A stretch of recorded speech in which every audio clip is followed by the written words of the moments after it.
चमत्कार करतो.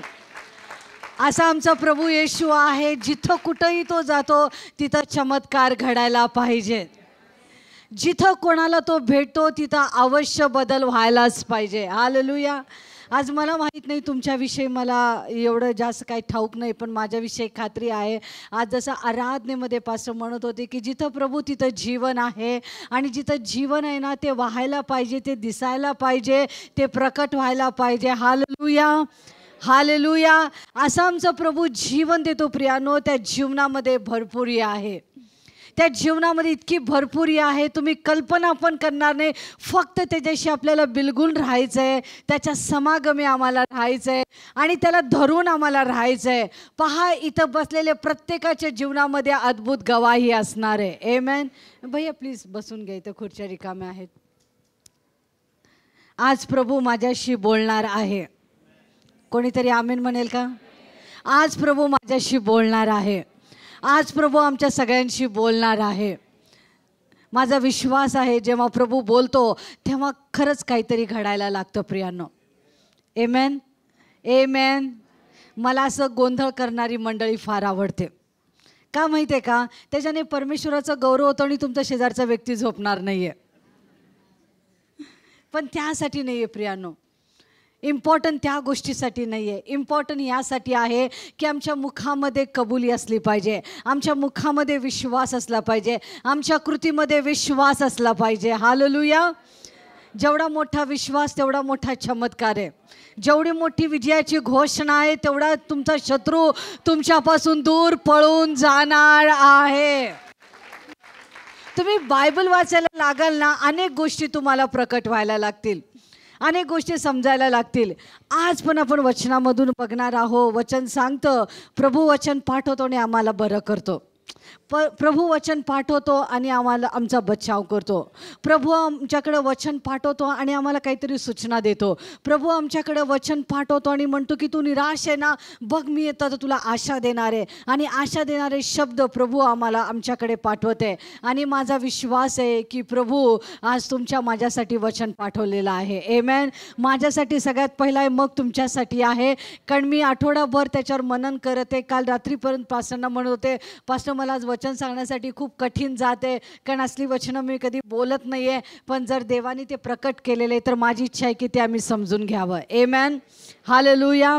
वचन खूप जास्त वेळ असणार आहे, त्याच्यामुळे थोडं जास्त लक्ष असू द्या, थोडं जास्त सतर्कता असू द्या. माझी इच्छा आहे की कुठली पण गोष्ट आज मिस आउट नाही व्हायला पाहिजे.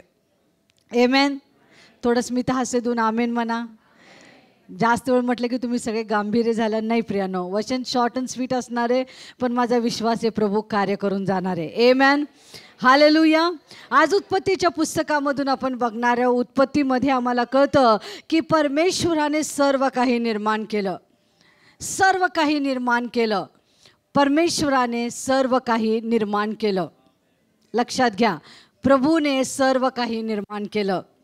जर तुमच्या जीवनामध्ये काही गोष्टी तुम्हाला असं वाटत असेल की ह्या तयार व्हावा, माझ्यासाठी निर्माण व्हाव्या, तर त्या निर्माणकर्त्याकडे, त्या प्रभूकडं पाहणं गरजेचं आहे. तोच एकमेव निर्माण करता परमेश्वर आहे. आमेन म्हणा. तोच निर्माण करणारा परमेश्वर आहे. आणि वचन काय सांगतं माहिती आहे का? जे काही प्रभूने निर्माण केलं ते सर्व काही चांगलं होतं, ते चांगलं असणार आहे. कोणीतरी आमेन म्हणा. अनेकांच्या जीवनामध्ये काहीतरी नवीन गोष्टी आता निर्माण होत आहे. आमेन. जे काही प्रभूने निर्माण केलं ते सर्व चांगलं होतं. जर तुमच्या माझ्या जीवनामध्ये काही चांगलं हवं असेल तर कोणाकडं बघणं गरजेचं आहे? प्रभूकडं बघणं गरजेचं आहे. आणि जे काही देवाने निर्माण केलं ते सर्व चांगलं होतं, सर्व उत्तम होतं. आणि शेवटी सर्व काही प्रभूने निर्माण केलं. सगळं जे सर्व काही त्याला निर्माण करायचं होतं ते सगळं प्रभूने निर्माण केलं. आणि निर्माण करून प्रभू म्हणतो की आता हे सर्व मी अशासाठी निर्माण करतो की माझ्या प्रतिरूपाचं कोणीतरी असावं, माझ्या समानतेमध्ये कोणीतरी असावं. म्हणून परमेश्वराने मनुष्याला निर्माण केलं. तुमचा माझा जन्म हा परमेश्वराच्या योजनेतून झालेला आहे. कोणीतरी आमेन म्हणा. हालेलुया. मला नेहमी असं वाटायचं, का माझा जन्म असा का झाला, असं का झाला, असं का झाला, याच घरामध्ये का झाला. पण मला नंतरनं कळलं की नाही, प्रभूच्या योजनेमध्ये होतं. आणि जे काही प्रभूच्या योजनेमध्ये असतं ते सर्व कसं असतं, मागचे लोक, ते सर्व कसं असतं, चांगलं असतं, ते उत्तम असतं. आता परमेश्वराने काय केलेलं आहे, मनुष्याला निर्माण केलेलं आहे. मनुष्याला आपल्या प्रतिरूपामध्ये निर्माण केलेलं आहे. त्याच्या समानतेसारखं डिक्टो जसा परमेश्वर आहे तसं त्याने आम्हाला बनवलेलं आहे. कोणीतरी आमेन म्हणा ना. जसा परमेश्वर आहे त्याच्या समानतेमध्ये, त्याच्या स्वरूपामध्ये, त्याच्या प्रतिरूपामध्ये परमेश्वराने तुम्हाला मला बनवलेलं आहे. आणि त्याचा आत्मा घातला आणि त्याने आम्हाला जिवंत केलं. जिवंत केल्याबरोबर मला पास्टरांचं एक सर्मन नेहमी खूप आवडतो, जे सगळं लग्नाला ते देतात, की परमेश्वराने सगळ्यात पहिलं सगळे आशीर्वाद निर्माण केले, मग मनुष्याला निर्माण केलं आणि म्हटलं त्याच्यामध्ये ठेवलं आणि म्हटलं हे सगळं तुझं आहे. हालेलुया. देवाने सर्व काही निर्माण केलं, सगळं जे लागणार होतं, सर्व उत्तम उत्तम सगळं जे काही मनुष्याला लागणार होतं ते सगळं परमेश्वराने पहिला निर्माण केलं. मग त्याने मनुष्याला निर्माण केलं आणि मग त्याच्या पत्नीला हव्वेला निर्माण केलं. आणि दोघांना त्याने काय केलं माहिती आहे का, त्या आशीर्वादामध्ये ठेवलं आणि म्हणाला की तुम्ही आशीर्वादित आहात. हालेलुया. हालेलुया. परमेश्वराने सगळ्यात पहिला मनुष्याला निर्माण करून काय म्हटलं, तुम्ही आशीर्वादित आहात, तुम्ही फलद्रूप व्हा, तुम्ही बहुगुणित व्हा. हे सगळं जे दिलेलं आहे ना ते सगळं तुमच्या सत्तेखाली आहे ना.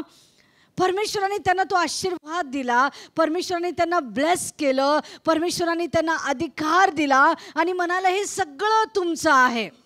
हालेलुया. जे काही तुम्हाला दिसतं ना प्रियानो, ते सर्वांवर मालकी हक्क आमचा आहे. हालेलुया.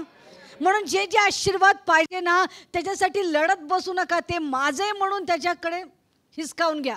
कोणीतरी आमेन म्हणा. जर देवाने मला हे दिलेले ना ते माझं आहे, ते त्याच्यावर कोणा दुसऱ्याचा अधिकार असणार नाही. देवाने आदम आणि हव्वाला सगळं दिलं, सगळं आशीर्वाद दिला, सगळे ब्लेसिंग दिले, पण त्याच्याबरोबर एक सूचना दिली. म्हणा सूचना दिली. आणि आम्हाला सूचना नकोच असतात. सगळं दिलं, सगळे आशीर्वाद आहेत, पण एक सूचना दिली की त्या झाडाचं फळ खाऊ नकोस. बघा, आशीर्वादाबरोबर सूचना असले ना ते खूप चांगले. तुम्हाला ते पटणार नाही, पण मी तुम्हाला सांगते. आताच मी पॉलच्या लग्नाला नागपूरला गेलो. समृद्धी हायवे, समृद्धी हायवे, समृद्धी हायवे, समृद्धी हायवे. आता मला चालवायचे, गाडी चालवायचे म्हणून अमोल भैयाच्या मागं लागून गाडी शिकून लायसन्स सगळं हातामध्ये आणलं, सगळं झालं. आता निघालो हायवेवर. तिथं बोर्डच लिहिलेले 120च्या पुढे जायचंच नाही. आता प्रमोदला वाटलं 140च्या स्पीडने चालवावं. चालवायला लागलं, गाडी इकडं तिकडं झाली. बरोबर ठाण्यावर आलं आणि बरोबर गाडी 80च्या स्पीडने. सूचना लिहिलेल्या असतात. नाही आता मी बिलीवर आहे, आता मी 180च्या 200च्या स्पीडने चालवतो, दे बाप्पा म्हणून सुसाट निघाला. येताना 4 ॲक्सिडेंट बघून आलो, एकदम हवा टाईट.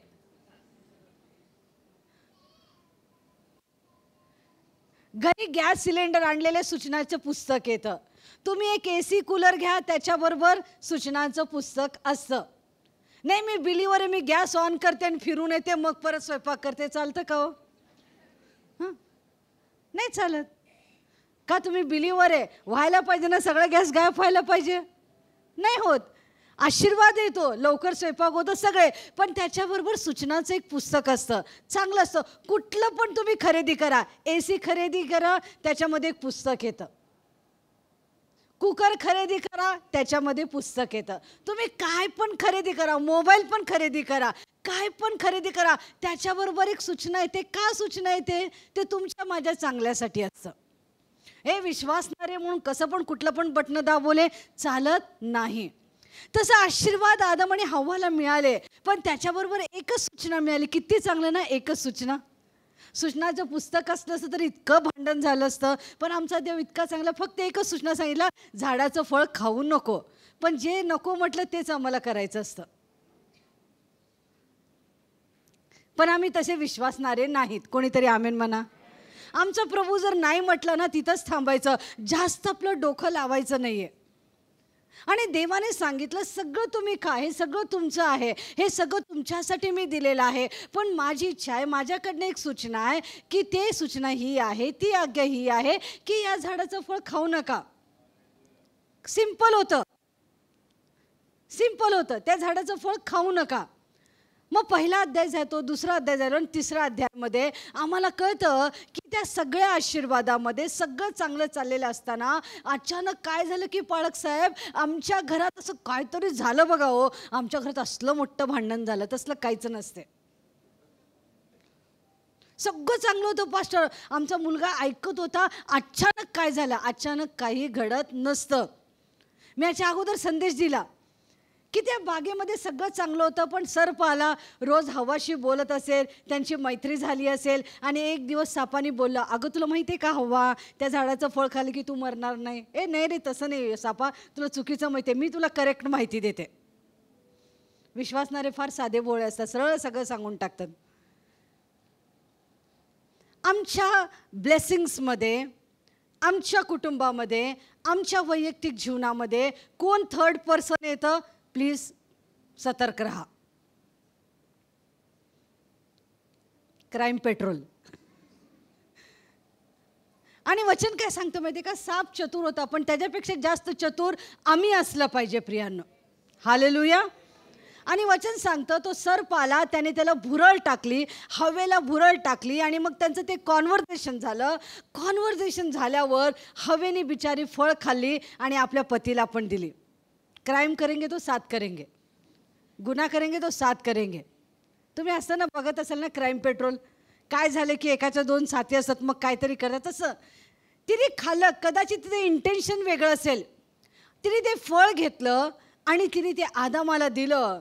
आणि वचन काय सांगतं माहिती आहे का? त्या दोघांनी फळ खाल्लं. पण ते फळ खाण्याच्या अगोदर दुसऱ्या अध्यायामध्ये शेवटच्या वचनामध्ये असं लिहिलेलं आहे, ज्यावेळेस आदम आणि हव्वाला परमेश्वराने निर्माण केलं, ते दोघं नग्न होते. पण वचन काय सांगतं? त्यांना काहीच संकोच वाटत नव्हता.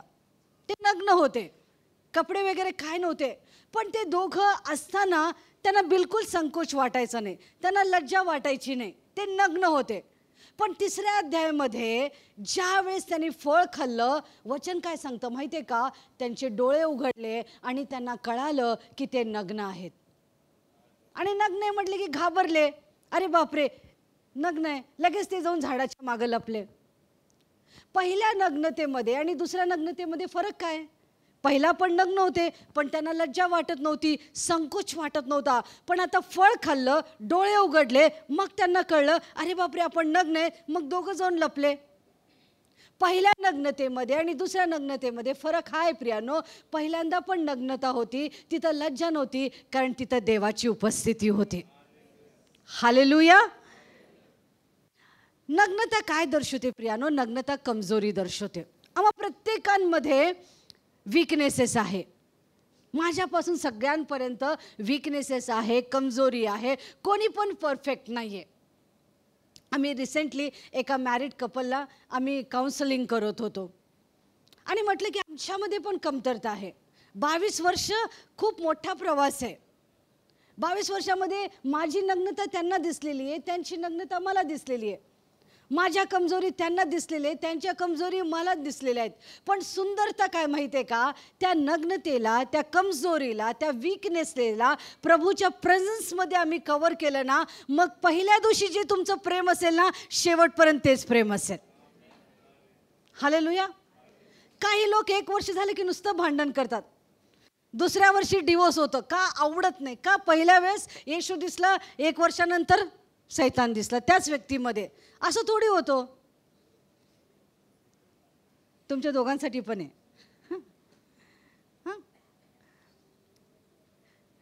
कमजोरी प्रत्येकांकडे आहे. आम्ही त्या मॅरिड कपलला हेच सांगितलं, आमच्यात वादविवाद झाले नाही का? झालेत. आमच्यामध्ये भांडण झालं का? झालं. पण आमचा आवाज रूमच्या खाली कधीच नाही. आम्हाला माहिती आहे देवाने आम्हाला एक केलेलं आहे. आम्हाला त्या देवाच्या प्रेझेन्सला आम्हाला टिकून ठेवायचं आहे. कधीच अनादर नाही प्रियांनो. देवाच्या समक्षतेमध्ये उभं राहून कधी त्याने माझा अपमान केला नाही, कधी मी त्यांचा अपमान केला नाही. का माहिती का? एक गोष्ट आहे, एका देवाच्या सेवकाने सांगितलं, का प्रभू येशू ख्रिस्तावर पवित्र आत्मा उतरून आला कबुतरा समान आणि येऊन तो तिथं बसला. आम्हाला पण वाटतं पवित्र आत्मा आमच्यावर उतरून यावा, आम्हाला सामर्थ्य प्राप्त व्हावं. पण मी तुम्हाला सांगते, पवित्र आत्मा अशाच व्यक्तींवर उतरून येईल जे स्थिर आहेत.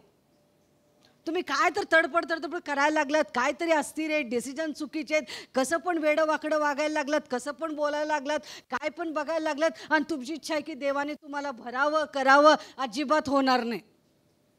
पण बदलण्यासाठी एक वेळेस परमेश्वर तुम्हाला स्पर्श करेल, मग सगळंच बदलेल. त्याच्यासाठी पण तयार राहा. जसं शौलाला घोड्यावरून पाडलं, एका आंधळे झालेत, मग त्याला कळलं की नाही बाबा हा प्रभू आहे. तिथपर्यंत जायचं नाही आहे आपल्याला, तिथपर्यंत आम्हाला जायचं नाही आहे. सगळ्यांना नीट लक्ष देऊन ऐका प्रियांनो, देवाचे लोक झोपू नका, ऐका. का माहिती आहे का? आम्ही वेगळे लोक आहोत. आम्हाला ते गौरव टिकून ठेवायचं आहे. देवाचं प्रेझेन्स आम्हाला टिकून ठेवायचं आहे.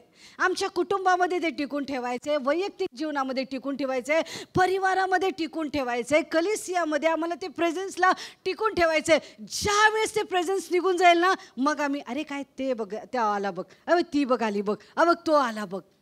आम्ही शरीर असूनसुद्धा, प्रभूचं शरीर असूनसुद्धा आम्ही एकमेकांच्या चुका काढायला लागू. मग ती व्यक्ती आम्हाला आवडणार नाही, ती व्यक्ती आम्हाला पसंत पडणार नाही, त्या व्यक्तीबरोबर आम्ही संबंध ठेवणार नाही. वचन काय सांगतं? आम्ही एक देह हो, एका शरीराचे आम्ही भाग हो. किती येशूला त्रास होत असेल हो. नवरा बायको भांडण करून आले, ती हालेलुया म्हणते, हा हालेलुया म्हणतो. मध्ये येशू सँडविच झालेला आहे. कोणाचं ऐकू? हिचं ऐकू का हिचं ऐकू? पहिल्या वेळेस आदम आणि हव्वा नग्न होते, पण त्यांना संकोच वाटला नाही. पण दुसऱ्या वेळेस त्यांनी जेव्हा फळ खाल्लं, तेव्हा त्यांचे डोळे उघडले आणि तेव्हा त्यांना नग्नता दिसू लागली. पास्टर अक्षयने एकदा सांगितलं, असं कुठलंच फळ खाऊ नका ज्याच्याने तुमचे डोळे उघडतील आणि तुम्ही एकमेकांचे कमजोरी पाहत बसाल. मला खूप आवडलं. ऐसा कौन सा भी फल आप मत खाओ जिसके द्वारा आप एक दूसरे की नग्नता को देख सके. कधी कधी चांगलं आहे ते फळ तिथंच असावं, मी त्याला बघतच बसावं, पण इतर सगळं खावं. Hallelujah, hallelujah. खूप कडक चाललंय का? मी असले प्रीचिंग करत नाही, पण आज मला सांगू वाटायला लागले. बोला. अच्छा, पास्टर परमिशन दिले. देवाने त्यांना सांगितलं होतं की हे झाडाचं फळ खाऊ नका. आज माझी विनंती आहे, आज मला तुम्हाला सांगायचे पण आहे, असं कुठलंच फळ खाऊ नका, अशी कुठलीच आज्ञा मोडू नका जेणेकरून तुम्ही देवाच्या प्रेझेन्सपासून बाहेर जाल. आम्हाला सगळ्यांना माहिती आहे, मला खूप राग येतो, सोडून टाका. मला असं वाटतं त्याला मारावं, सोडून टाका. मला असं वाटतं की त्याला 4-5 शिव्या द्याव्या आणि संपावं, सोडून टाका. मला असं वाटतं खूप राग आला, मिसरी घासतो आणि एकदम शांत होतो, सोडून टाका.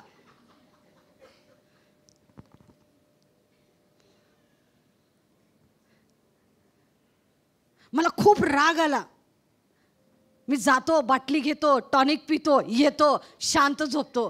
नाही होत, काय होत नाही. स्त्रियांनो, ते भांडे आपटायचं बंद करा. आवा पुरुष लोक असले.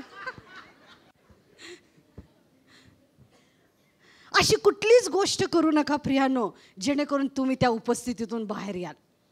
हालेलुया. आणि त्याने ते फळ खाल्लं, ते फळ खाल्लं. प्रत्येकांच्या समोर ते झाड आहे, ते फळ आहे. मी नाही सांगणार तुम्ही असं करा, तसं करा, तसं करा, तसं करा. माझा विश्वास आहे पवित्र आत्म्याने तुमचे डोळे उघडलेले, पट करून ते झाडच काढून टाका. Hallelujah, hallelujah. मला पण खूप राग यायचा, पण प्रभूमध्ये आल्यावर सगळा राग गेला. मला पण खूप भांडण करायचं, एकदम जोश होता, इतका जोश की सगळे गल्लीतले मला पकडायला यायचे. पण प्रभूमध्ये आल्यावर नाही, आता हे मी नाही करू शकत. खूप राग आलेला आहे, खूप मारामारी करू शकते, आता नाही करू शकत. का माहिती आहे का? आता प्रभूला मला प्रकट करायचं आहे. आता माझी इच्छा आहे की माझ्यामधून ते प्रेझेन्स नाही जायला पाहिजे. माझी इच्छा आहे की पवित्र आत्मा खिन्न नाही व्हायला पाहिजे. माझी इच्छा आहे की ते गौरव माझ्याकडे असायला पाहिजे. कारण परमेश्वराने त्यांना इतकं गौरव दिलं, इतकं त्याची महिमा दिली, इतकं त्याचं प्रेझेन्स दिलं ना, की त्यांना कळलंच नाही की त्यांच्याकडे ती नग्नता आहे. हालेलुया. मी तुम्हाला सांगू का, तुमच्या सगळ्यांकडे ते गौरव आहे. तुमच्या सगळ्यांकडे देवाने दिलेली ती महिमा आहे आणि ती भरपुरीने आहे प्रियांनो. हालेलुया. तुम्ही हाक मारता तो उत्तर देतो, हे गौरव आहे. तुम्ही मागता तो तुम्हाला देतो, इतकी त्याची महिमा आहे. तुम्ही जे काही अशक्य मागते ते तुमच्यासाठी शक्य होतं, ते सगळं तुमच्याकडे आहे. ते गौरव, ती महिमा, तुम्ही त्याच्याने आच्छादलेले आहात. म्हणून जेव्हा पास्टर माझ्याकडे बघतात ते माझ्या दुर्बलतेला बघत नाही. ठीक आहे, चल जात आहे, ठीक आहे, पण तिच्यापेक्षा जास्त तिच्याकडे काय, ती महिमा आहे, ते गौरव आहे, ते प्रेझन्स आहे आणि ते टिकून ठेवणं आमच्याकडं आहे. Hallelujah, hallelujah. आणि वचन काय सांगतं, त्याने ते फळ खाल्लं आणि त्यांना कळालं की ते गौरव निघून गेलेलं आहे. मी तुम्हाला सांगू का, देवाचं प्रेझेन्स काही समयासाठी तुमच्याकडून जातं. तुमची काय इच्छा असते, मी कसं पण करेल, देव माझ्याबरोबर राहावं, चालत नाही. मी काय पण करेल, कसं पण वागेल, घरी भांडण करेल, घरी बायकोला मारेल, मी दारू पिईल, मी गुटखा खाईल, मी वाटेल तसं काहीतरी कटकारस्थान करेल, त्याच्याविषयी ह्याच्याविषयी काहीतरी घपला करेल, इकडचे पैसे तिकडे करेल. हे सगळं जर प्रभू बघत असतो आणि तरी तुम्हाला असं वाटतं की मी संध्याकाळी एकदम प्रभूकडे प्रार्थना करेल, तो ऐकेल, अजिबात करत नाही प्रियांनो. तुम्ही देवाला फसू शकत नाही. हालेलुया. नाही, तो सर्व ज्ञानी आहे, तो सर्व व्यापी आहे, त्याला सगळं माहीत असतं. बेटर हेच आहे की चांगलं राहायला पाहिजे. आता काय झालेलं आहे, फळ खाल्लेलं आहे, आता डोळे उघडले, दोघांना कळलं की अरे बापरे आम्ही काहीतरी केलं, जे देवाने नको म्हटलं तेच ऐकलं, मग दोष द्यायला, ते तिकडे जायला नको. तो आपण खूप वेळा संदेश ऐकलेला आहे. मग आता ते झाडामागं लपलेलं आहे आणि झाडामागं लपल्यावर तर संध्याकाळी परमेश्वर येतो रोज त्यासारखं भेटायला. आल्यावर तो म्हणतो की अरे बापरे, आज या ठियावर माझा आदम कुठे आहे, हव्वा कुठे आहे. देवाला माहीत नव्हतं का ते कुठं असतील, देवाला माहीत होतं ते झाडं मागं लपलेलं आहे. पण तरीसुद्धा उत्पत्ती 3 अध्याय आणि वचन 9 मध्ये परमेश्वर म्हणतो, आदमा तू कुठे आहेस, आदम तू कुठे आहेस. आज अनेकांना परमेश्वर विचारत आहे, तू कुठे आहेस अभिलाष, जया तू कुठे आहेस, रुत तू कुठे आहेस. मी तुला इथं राहण्यासाठी बोलवलेलं आहे, पण तू इथं दिसत नाहीये, तू कुठं गेलेली आहेस. म्हणून आज प्रश्न, हा जो प्रश्न आहे तो परमेश्वर आज अनेकांना विचारत आहे. मी तुला ब्लेसिंगमध्ये ठेवलेलं आहे, मी तुला उद्धार दिलेला आहे, माझा पुत्र येशू मी तुला दिलेला आहे. माझी इच्छा होती की तू या कुटुंबामध्ये असावं, माझी इच्छा होती की तू या नोकरीच्या ठिकाणी असावं, माझी इच्छा होती की तू इथं असावं, माझी इच्छा होती की तू इथं असावं, पण तू मला तिथं दिसत नाहीये. म्हणून परमेश्वर विचारत आहे, आदमा तू कुठे आहेस. परमेश्वर दाविदाला म्हणत आहे, दावीद तू कुठं आहे. अरे युद्ध प्रसंग चाललेला आहे, तुला लढायचं आहे, तू युद्धभूमीवर दिसत नाहीये, तू कुठं आहे. दावीद म्हणतो मी गच्चीवर आहे. चुकीच्या पोझिशनवर, चुकीच्या प्लेसवर असल्यावर ब्लेसिंग मिळत नाही. दाविदाला कुठं हवं होतं, दाविदाला युद्धभूमीवर हवं होतं. देवाची इच्छा होती की त्याने तिकडं असावं. देव पाहते, अरे युद्धभूमीवर दावीद दिसत नाहीये. आज परमेश्वर अनेकांना पाहते आणि तो म्हणते की इथं हिनी असायला पाहिजे पण दिसत नाहीये. कुठे चहा प्यायला गेले.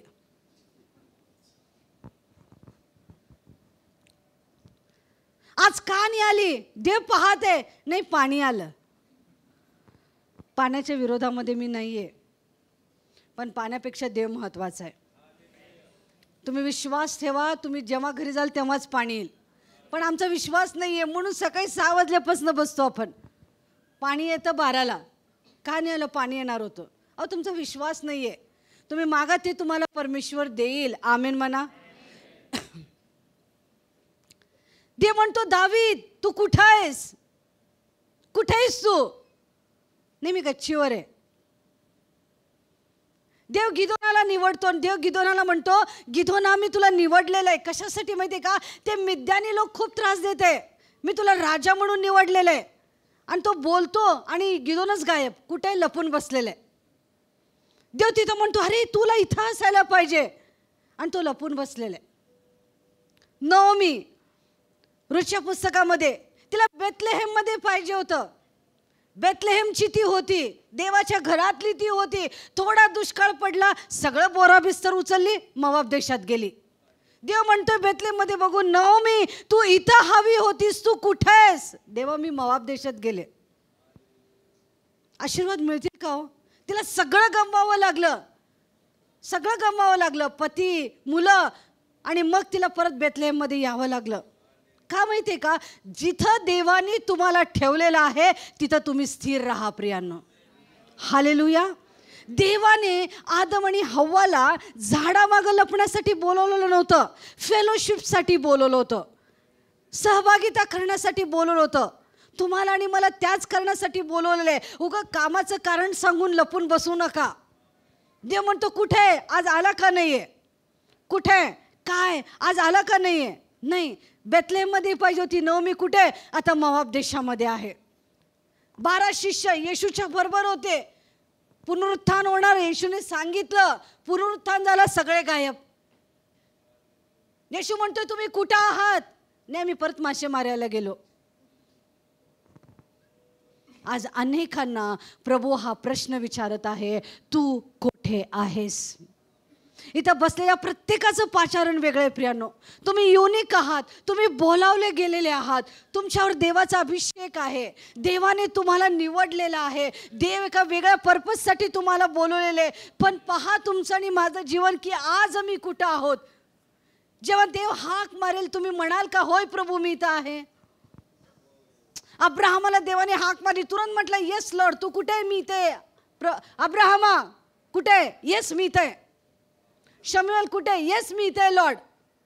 आज देव हाक मारतोय मारतोय मारतोय, अनेकांना बोलते बोलते बोलते बोलते बोलते, ये तू कुठेस कुठेस कुठेस.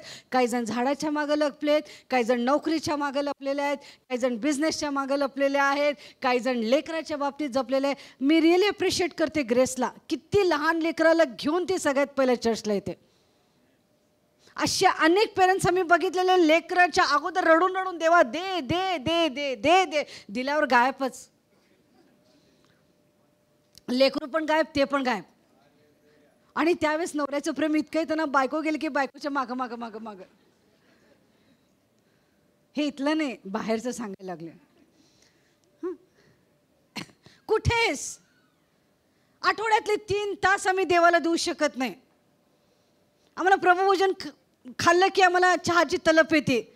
प्रेझेन्स सोडून आम्ही चहा प्यायला जातो, नाश्ता करायला जातो, मधनं जाऊन 4 कॉल करून येतो आम्ही. नाही चालत हो. मी तुम्हाला खरं सांगते, देव खरंच भारी आहे. तो सर्व शक्तिमान आहे, तो प्रतापशाली आहे, तो सर्वांहून आपल्या पंतप्रधानपेक्षा तो श्रेष्ठ आहे. आणि तो आमच्या भेटीला येतोय, तो आमच्या भेटीला येतोय, तो आमच्या भेटीला येतोय. त्याला माहिती आहे कुठल्या खुर्चीवर कोण कोण बसणार आहे. आम्हाला पकडून आणावं लागतं, बस बाई इथं. तो आमच्या भेटीला येतोय. आणि तो काय, कल्पना करा मोदीजी इथं आलेत आणि कोणच नाहीत. काय होईल तात्या सांगा तुम्ही? काय होईल? एवढा मोठा व्यक्ती इथं आलेला आहे, आलाय तो इथं कोणच नाहीयेत. आलेत, उठून चाललेत कोणीतरी, कसं वाटेल? त्यांचा आदर त्यांना द्यायलाच पाहिजे, भले ते आपल्याला आवडो किंवा न आवडो. आपण प्रेयर करायला पाहिजे. देव इथं येतोय. तुम्हाला माहित नाही, या रविवारसाठी कितीतरी लोक प्रार्थना करत आहे की देवा तुझं प्रेझेन्स पाहिजे. आम्हाला ट्रॅडिशन मंडळी नको आहे तेव्हा, की आलो 4 गाणे गायलो, उठ बस केलो गेलो, काहीच माहीत नाही, तसलं नको आहे देवा. आम्हाला जिवंत प्रेझेन्स पाहिजे देवा. आम्हाला तुझी उपस्थिती गहराईने ठीक पाहिजे देवा. इथं येणारा प्रत्येक व्यक्ती असं म्हणायला पाहिजे, मी पुढच्या रविवारी येईल, मी अजून देवाच्या प्रेमात पडेल, अजून मी त्याला जाणून घेईल, अजून त्याच्या समागमे राहील. आमची प्रार्थना ही आहे. आणि अनेक लोक या गोष्टीसाठी प्रार्थना करत आहे, अनेक गोष्टी. आज सकाळीच एक आपल्या सरोमावशीनी लातूरवरून एका फॅमिली आली प्रार्थनेसाठी. बिजापूरची फॅमिली सगळ्यात अगोदर असते. नळदुर्गचे लोक किती वाजता निघतात विचारा त्यांना. लवकर येत आहेत. का माहिती आहे का?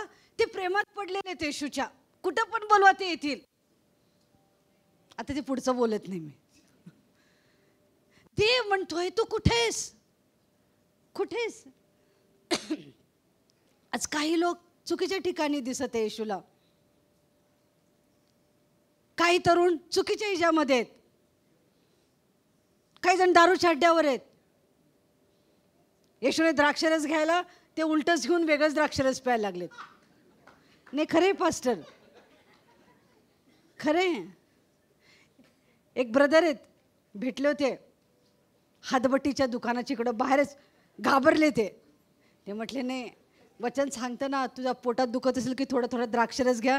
पप्पांच्या पोटात दुखायला म्हणून द्राक्षरस घ्यायला आलो. हे बघा, सगळं वचन चुकीचं. काही लोक चुकीच्या ठिकाणी आहेत. स्वतःला ठेवा, परिवाराला ठेवा. जेव्हा देव माझ्या परिवाराकडे म्हणेल गीता कुठेस, मी लगेच म्हणायला पाहिजे मी इथं आहे. तुझा परिवार अमित कुठे? येस लॉर्ड, आम्ही रेडी आहोत. मंडळी असं म्हणायला पाहिजे. तुम्ही कुठं आहात? तुरंत म्हणायला पाहिजे आम्ही इथं आहोत देवा. Hallelujah, hallelujah. आज अनेकांना प्रभू प्रश्न विचारत आहे. तुरंत त्या लपलेल्या गोष्टीपासून तुम्ही पट करून बाहेर या आणि म्हणा लॉर्ड मी इथं आहे, माझा वापर करून घे.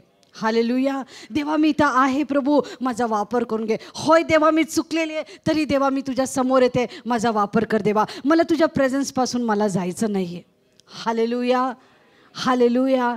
आज तुम्ही कुठेही असा, तुरंत तुम्ही प्रभूच्या प्रेझेन्समध्ये या.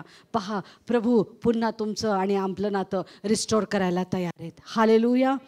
आणि तो प्रश्न जेव्हा परमेश्वराने विचारला की तू कुठे आहेस, आदमाने उत्तर दिलं, प्रभू आम्ही नग्न आहोत म्हणून आम्ही तुझ्यापासून लपलं. आणि वचन 11 मध्ये सांगतं, तुला कोणी सांगितलं की तू नग्न आहे?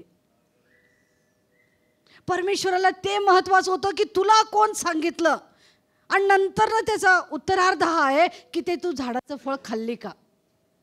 देवाच्या दृष्टीने फळ महत्वाचं असायला पाहिजे का कोण तुला खायला सांगितलं ते महत्वाचं पाहिजे? कारण ती आज्ञा एवढी महत्वाची होती, खाऊ नको त्या झाडाचं फळ. पण देवाने तो प्रश्न नंतर न विचारला, पहिला विचारलं, तुला कोणी सांगितलं की तू नग्न आहे?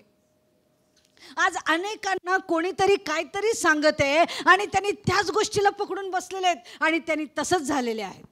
उदाहरण, तुम्ही गेला, तुम्हाला चक्कर यायला लागली, डोकं खूप दुखायला लागलं, तुम्ही एकदम प्रार्थना करून गेला, येशूच्या नावामध्ये सगळे रिपोर्ट नॉर्मल येऊ दे, आणि आलेले देवा तू माझा चंगाई करणारा परमेश्वर, तू माझा आरोग्यदाता. तुम्ही मोठ्या फेथने तुम्ही हॉस्पिटलमध्ये गेलेले, डॉक्टर तुम्हाला चेकअप करतो, 2च मिनिटात चेकअप करतो, असं असं बघतो, लगेच तुम्हाला असं वाटतं बापरे काय तर डेंजर झालेले आहेत. तुम्ही अगोदरच स्टार्ट करायला लागतात.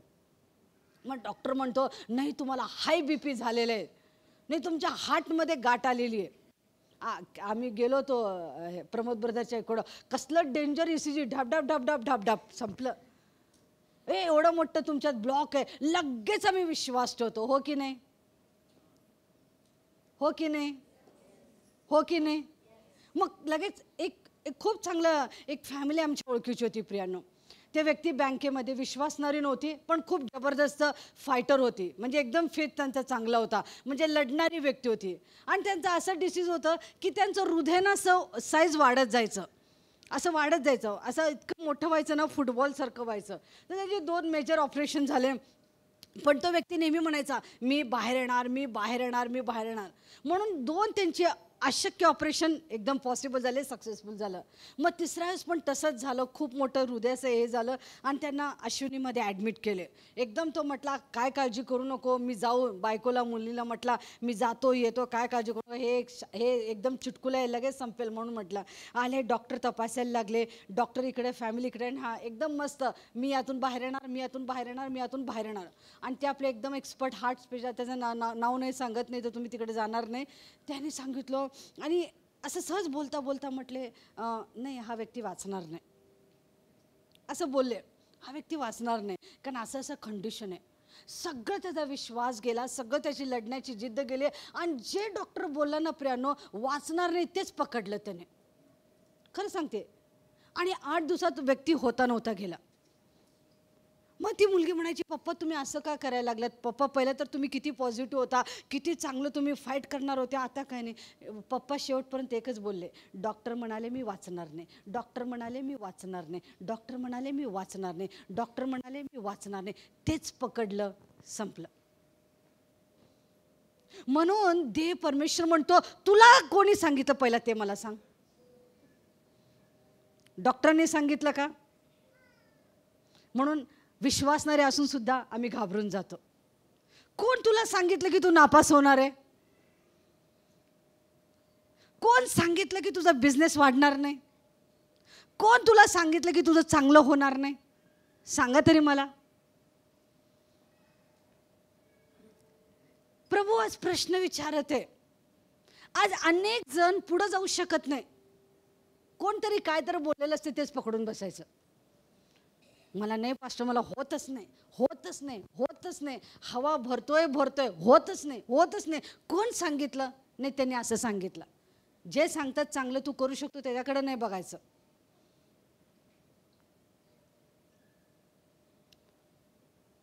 आणि परमेश्वर आदमाला म्हणत आहे, तुला कोण सांगितलं? तुला कोण सांगितलं की तू आजारी आहे? तुला कोण सांगितलं की तू कर्जबाजारी आहे? बँक नाही सांगू शकत तू कर्जबाजारी आहे. आमेन म्हणा. डॉक्टरचे रिपोर्ट सांगू शकत नाही तू आजारी आहे. हालेलुया. मी का सांगते? कारण प्रभू म्हणतो तू आरोग्यदायी आहे. मग तुम्ही कोणावर विश्वास ठेवणार? खरं खरं जोराने म्हणा, कोणावर विश्वास ठेवणार? सगळेजण म्हणा, कोणावर विश्वास ठेवणार? तुमचा रिपोर्ट आला तर डॉक्टर म्हणाले तुम्ही आजारी आहे, तुम्हाला हार्ट प्रॉब्लेम झाले, तुम्हाला किडनी प्रॉब्लेम झाले, हे झाले ते झाले, तुम्ही कोणावर विश्वास ठेवणार? प्रभू म्हणतो मला बसलेल्या फटक्याने तुला आरोग्य मिळालेलं आहे. मग माझ्याकडे आरोग्य असणार आहे का माझ्याकडे आजार असणार आहे? माझ्याकडं आरोग्य असणार आहे. म्हणून तो म्हणतो तुला कोण सांगितलं की तू नग्न आहे? आज अनेकांना परमेश्वर म्हणत आहे तुला कोण सांगितलं की तू आजारी आहे? तुला कोण सांगितलं की तुझ्या घरामध्ये बरकत नाही आहे? तुला कोण सांगितलं की तुझ्या लेकरांचं चांगलं होणार नाही? तुला कोण सांगितलं की तुलाचं भलं होणार नाही? तुला कोण सांगितलं की तुला गव्हर्नमेंट जॉब मिळणार नाही? कोण सांगितलं तुला? आमच्याकडे उत्तर लगेच तयार असतं, सर्पाने सांगितलं. असे सगळे सर्प येशूच्या नावामध्ये तुमच्या जीवनातून माझ्या जीवनातून आज निघून जाऊ दे. जे म्हणतील, जर तुम्ही यावर विश्वास ठेवला, मी विश्वासाने सांगते आज प्रत्येकाच्या जीवनामध्ये गवाही असणार आहे. हालेलुया. कोणी सुद्धा म्हणणार नाही की तुम्हाला की तुम्ही नग्न आहात. कोणी सुद्धा म्हणणार नाही की तुम्ही लूजर आहात. कोणी सुद्धा म्हणणार नाही की तुमचं चांगलं नाही झालेलं आहे. सगळेजण हेच म्हणणार, मी देखील हेच म्हणणार की प्रभूने माझ्यासाठी उत्तम केलेलं आहे. Hallelujah, hallelujah. म्हणून ते कसं झालं याच्यामध्ये देवाला इंटरेस्ट नव्हता. कसं झालं गो बाई, कसं का झालं? नाही नाही, कोण सांगितलं? कोण सांगितलं? आणि परमेश्वर या गोष्टीला घेऊन आज मंडळीमध्ये खूप सिरियस आहे. सगळे जे देवापासून नसलेल्या गोष्टींना सर्व काढून टाका. तुम्ही दिसायला सुंदर नाही, तुम्ही खूप सुंदर आहात. हालेलुया. तुम्ही ढब्बू आहात चालेल, फॅट आहात चालेल, पण देवाने खूप चांगलं तुम्हाला ठेवलेलं आहे. ह्याचा अर्थ फुलू नका सिस्टर. आज सकाळीच मला पास्टर बोलले तू खूप मोठी झाली. लगेच म्हटलं नाही बाबा, हे माझ्यासाठीच आहे. कोण तुम्हाला काही सुद्धा म्हणो, पण देव तुमच्याविषयी काय म्हणत आहे आज त्या गोष्टीला धरून राहा प्रियांनो. हालेलुया. तुम्ही आशीर्वादित आहात. हालेलुया. तुम्ही चंगाईने भरलेले आहात. कोणीतरी आमेन म्हणा. तुमचा परिवार बरकतीमध्ये, कोणीतरी आमेन म्हणा. तुमच्या नोकरीमध्ये तुम्हाला प्रमोशन मिळालेलं आहे. हालेलुया. तुम्हाला गव्हर्नमेंट जॉब पाहिजे ते तुम्हाला मिळालेला आहे. हालेलुया. तुम्हाला व्यवसाय पाहिजे तो तुम्हाला हवाय का? तो तुम्हाला मिळालेला आहे. कारण देव म्हणाला मी सर्व काही तुला दिलेलं आहे. पण आज सकाळी मंडळीमधून देवाकडून तुम्हाला हे सांगायचं आहे, अशी कुठलीच वाणी ऐकू नका जी तुम्हाला निराश करेल, जी तुम्हाला देवाच्या प्रेझेन्सपासून घेऊन जाईल, जे तुम्हाला देवाच्या उपस्थितीपासून दूर घेऊन जाईल आणि म्हणेल की नाही बघ तू असंच आहे, तू तसंच आहे, तू तसंच आहे, असंच आहे. नाही, आम्हाला देवाच्या प्रेझेन्समध्ये राहायचं आहे आणि त्याची महिमा आम्हाला करायची आहे. हालेलुया. तुम्ही कुठं पण आज असाल, देवापासून जर दूर गेलेले असाल तर माझी विनंती आहे देवाच्या उपस्थितीमध्ये परत या. जर तुम्ही कुठली चुकीची वाणी ऐकून स्वतःवर तुम्ही जजमेंट आणत असाल, परिवारामध्ये जजमेंट आणत असाल, तर आज सगळ्या त्या वाणीला, त्या सर्पाला, त्या फळांना तुम्ही काढून टाका प्रियांनो. परमेश्वराला तुमच्या माझ्या जीवनामध्ये अद्भुत कार्य करायचं आहे. हालेलुया. जर ते फळ खाल्लं नसतं, जर ते ऐकलं नसतं, तर आज आपण सगळे आदमच्या वाटिकेमध्ये असलो असतो. हालेलुया. आज आपण बरकतीमध्ये असलो असतो. आज आम्हाला संघर्ष का करावा लागतो माहिती आहे का? कारण आपले आजोबा जे आदम आहेत ना, त्यांनी ते सर्व घोडचूक केली. नको म्हटलं ते केलं. मग देव म्हणाला आता नाही, तू माझं ऐकलं नाही ना, आता मी एक लॉ लावणार, एक नियम लावणार. आता तुम्हाला यातून बाहेर पडावं लागलं, आशीर्वादातून बाहेर पडावं लागलं, सगळ्या ब्लेसिंगमधून आम्हाला कष्टामध्ये यावं लागलं. पण हे आपण वाईस वर्सा पण करू शकतो. Hallelujah, hallelujah. जर देव त्या वटिकामधून आम्हाला बाहेर काढतोय, तर आपण त्याच्यामध्ये परत प्रवेश करू शकतो की नाही? करू शकतो. हालेलुया. सगळं आमचं आहे, तर मग आम्ही घेऊ शकतो ना परत. एकच आहे प्रियांनो, आम्हाला ते फळ आणि ते सर्प आमच्या जीवनातून काढून टाकायचे आहेत. आम्हाला त्या बरकतमध्ये राहायचं आहे, ते आम्हाला ब्लेसिंगमध्ये राहायचं आहे. आणि आमची प्रार्थना हीच आहे, मंडईतल्या प्रत्येक जण इतक्या भरपुरीमध्ये असावं, इतक्या भरपुरीमध्ये असावं. हालेलुया. कोणीच आमीन म्हटलं नाही? हालेलुया. काल एका ठिकाणी आम्ही गेलो होतो आणि त्या ठिकाणी आम्ही पार्किंगचं बघत होतो. नाही, आपल्याकडे 7-8 गाड्या आहेत, कार आहेत. मी मनामध्ये म्हटलं नाही, 7-8 कार नाही, 7-8 टू व्हीलर असतील, बाकी सगळे कार असतील. का? तुमचा विश्वास नाही आहे? टाळ्या वाजवा, ते आमच्यासाठी होणार आहे. हे प्रभूच्या लोकांसाठी देवाने दिलेलं आहे. बरकत सगळ्यांकडे असणार आहे प्रियांनो. हालेलुया. भरपुरी सगळ्यांकडे असणार आहे. का माहिती आहे का? आता मी ते फळच खाणार नाही. आमेन म्हणा. आता मी ते सर्पाचं ऐकणारच नाही. मग कशाला मी गोळ्याला पैसे घालू? आमेन. कशाला मी ते ऐकून माझ्यावर स्वतः माझ्याविषयी मी कमी कमी कमी कमी कमी हे करत बसू? मला शिलांटींचं खूप आवडलं. मी का नाव घेते माहिती आहे का? का नाही, ठळक ठळक माझ्यासमोर आहे. त्याने गवाही दिली होती, एक कोंबडी घेतली होती. तुम्हाला माहिती आहे का? 4 महिन्यामध्ये आय थिंक एका कोंबडीचे 16 कोंबड्या झालेत. हां, एक कोंबडीचे 16 कोंबडी झाले. आणि आम्ही बघत होतो एका ठिकाणी, अभिषेक आहे, टिटू पण आहे. आपण असं करूयात म्हटले, आता दर रविवारी आपली सभा चांगली आहे, आता एकदम दुरून दुरून लोक यायला लागले. मग आपण काय करूयात म्हटले, आपण चर्च सुटल्यावर जेवण सगळ्यांना देऊयात दर संडेला. मग मी विचार करत होतो, कढीपत्ता कुठं लावायचं, पुदिना कुठं लावायचं. मला टिटू म्हटले, आपण पोल्ट्री फार्म काढू. म्हटलं टिटू काढायलाच पाहिजे. एक छोट्या मुलाची एक कोंबडीपासून 16 कोंबड्या होते, 16 कोंबड्यापासून 1600 होणार नाही का? मग आमचं लगेच रेसिपी सुरू झालं. एक संडेला अंडा करी द्यायची. महिन्यातला पहिला रविवार पवित्र असतो म्हणून त्याच कोंबड्या काढायच्या. बिर्याणी, चिकन सालन करायचं. होऊ शकतं प्रियांनो. हालेलुया. आम्ही बरकतीमध्ये पुन्हा येऊ शकतो. कोणीतरी आमेन म्हणा. जे गमावलेलं आहे ते सर्व आम्हाला मिळणार आहे. कोणीतरी जोराने आमेन आमेन आमेन आमेन आमेन म्हणा. कारण आता मी कुठल्याच फळ खाणार नाही, कुठल्या सर्पाचं मी ऐकणार नाही. प्रभू या वचनाद्वारे तुम्हाला आशीर्वादित करू. आणि जिथं कुठं तुम्ही लपले असाल, पट करून बाहेर या, देवाच्या प्रेझेन्समध्ये या. देव नक्की तुम्हाला आणि मला आशीर्वादित करेल.